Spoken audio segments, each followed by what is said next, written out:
Hello traders, FX Pip Collector here. Today is Wednesday, December 11th, and this is my analysis of the Aussie US dollar, starting on the monthly, working my way all the way down to the 1 hour time frame for the full top down analysis. So on the Aussie dollar, I put my Fibonacci extension on here because this move that we're currently in is probably going to be about equal to this move. So I think that the Aussie dollar is probably going to go down to around this 100% Fibonacci extension to complete a 1, 2, 3 way pattern for the wave X. So I think we have a lot of downside potential left. Going down to the weekly time frame, we're at the previous lows, as you can see. Definitely going to probably be an area of support. But as long as it doesn't go up and break structure, I think that any move we see to the upside is just going to be a correction to the downtrend.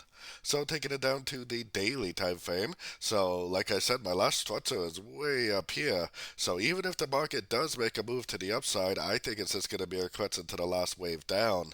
Now, it doesn't really have to go up and make an ABC correction to the downtrend. It possibly could just keep on stretching out, making lower lows, lower highs. But we are at the previous lows, and this is definitely probably going to be an area of support. So taking it down to the 4 hour time frame.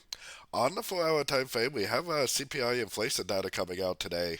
So we'll have to see what happens. I mean, the trend is down on every higher time frame, which tells me that I honestly wouldn't be surprised if it just kept on going down. And even if it does make a move to the upside, for me personally, that's not really an entry. An entry for me is actually going to be at the end of another 3 way pullback, potentially for the continuation of the downtrend. So let's take it down to the 1 hour time frame. So on the 1 hour time frame, with all the higher time frames are in a downtrend. We have a big news event coming out today, so it does seem pretty likely with that and the fact that we're at support on the higher time frames that we probably will get a push to the upside. We may even actually go up and break structure. But like I said, on the higher time frames, anything we do see to the upside, I would definitely assume is just going to be another ABC correction to the downtrend, because on the very high time frames, we have a target that is actually a long ways to the downside. So I think that there's a very good likelihood that the trend is down and that it probably will continue down.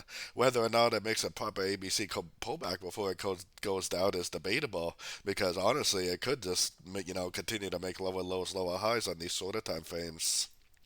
So don't forget to join my free Discord channel, which is linked over here in the corner. And as always, thank you and happy trading.